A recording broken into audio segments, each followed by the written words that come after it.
Keep living the adventure. Axis of Awesome. What is up, adventurers? Welcome to another collection close-up. On today's episode, we're going to be covering my collection of an action figure or action figures that I don't believe needs any introduction.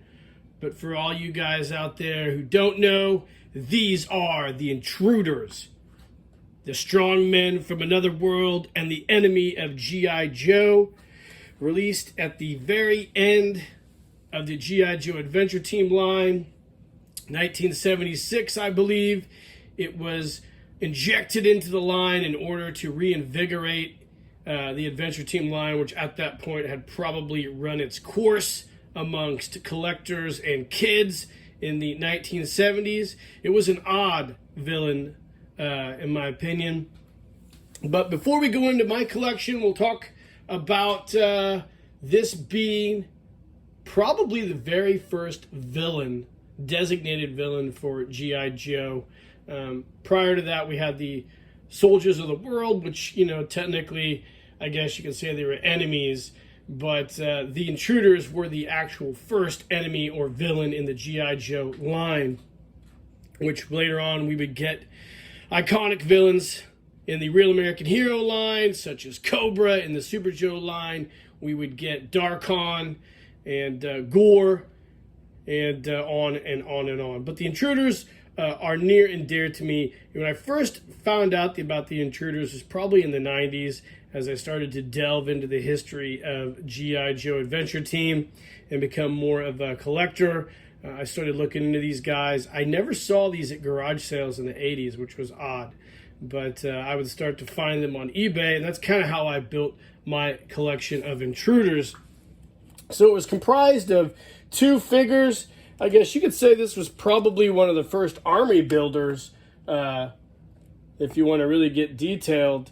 We had the regular Intruder Strongman, and then you had the Intruder Commander. These figures were really cool. They were cheaply made, though, but they featured a play action. On the back of all the figures was a push button, and you would operate them, and they would be able to hug or grab G.I. Joe in a bear hug and fight him. Now, if you look at the comic advertisements for these figures at the time, there was one in particular where G.I. Joe and the Commander would take on the Intruders, and the Intruders look a lot bigger in that comic than they do with G.I. Joe. Just for reference, hold on. Here is my adventure, and you can see these Intruders are more like midget, small people, or time bandits, or whatever you want to call them, than they are imposing strongmen from another world. Really interesting. I think, actually, let me grab another figure. This is my broken Super Joe my son put through the ringer. I think this line probably was better suited for the Super Joe line. If you can see, they scale perfectly together, and I think that would have that would have went better together. But for some reason, I don't know why Hasbro. I don't really know the whole story behind all this. I would love to sit down and talk to somebody from Hasbro about the Intruders, or somebody that really knows the history, to find out what the thinking of these were. Kind of there in the late 70s with the Adventure Team line, and then the subsequent Super Joe line. There's a lot of weird bleed over between those two lines. There's a lot of murky waters. It's just odd that these would be placed with the Adventure Team and not the Super Joe line. But anyways, they're awesome. They're cool. They're highly collectible if you can find them. There are problems with them, but let's go over each one of these guys, and I'll tell you a little story about them. So this is the first Intruder that I ever got. This is my Intruder Commander. I got him off eBay. Features a beard, like the regular standard army builder troops don't have the beard. This guy has a beard, which I guess all the Commander figures in the Adventure Team line, I guess, had a beard or whatnot. But just a basic figure with, I guess you go 1, 2, 3, 4, 5 maybe 6 points of articulation if you want to count the mechanism. He comprised of gold armor body with a neat little decal in here that looked a lot like the Dungeons and Dragons, not Dungeons and Dragons, the Crossbows and Catapults Barbarians decal, if you're familiar with that game. A goofy little decal on the belt. The 1976 Hasbro. The gold colored body armor is very, very similar to the gold color used on Super Joe's light vest. So that's another odd connection. The figure is that old mid to late 70s plastic, which is not real great. But yeah, it's a cool figure. You could, like I said, you get the mechanism here to do the grabbing. This one here has got some cracks in it. But needless to say, the Commander was a cool figure, and I think probably a lot of people had this figure because he seemed to be the one that was on TV in the commercials. So not a bad little guy, just weirdly made and just a weird figure, but cool. Then, you know, the other ones I got here, I got this one cheap off eBay for like 20 bucks because it had a crack. I got this probably about 13 or 14 years ago. These Intruder Army Builders is what I call them. They came in a gold armor with a similar decal to the Commander. And the interesting thing about this armor is the plastic's so substandard that it breaks down over time and cracks. So in a lot of these figures, you're going to find these side tabs. They're broken, and there's really no way to fix them. I'm really shocked that nobody has done a replacement armor for these, like Cotswold or Felipe at Luca Porbenicas.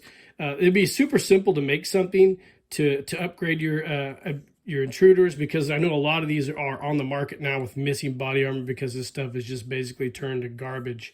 And it'd be cool if somebody made something like a replacement for those. I think it'd be pretty popular. This is probably one of my better ones. I got this one off of eBay as well. Paid a little bit more for him at the time, probably around 45 bucks. But he works. Of course, you know, when I should have mentioned, when you do the arms, the head turns too, so he kind of goes spastic on people. But this is another one, come with the broken side pieces. This one still has one intact. You can see on these how weak that little joint there is. So when that plastic oxidizes over time, it goes to shit pretty quick.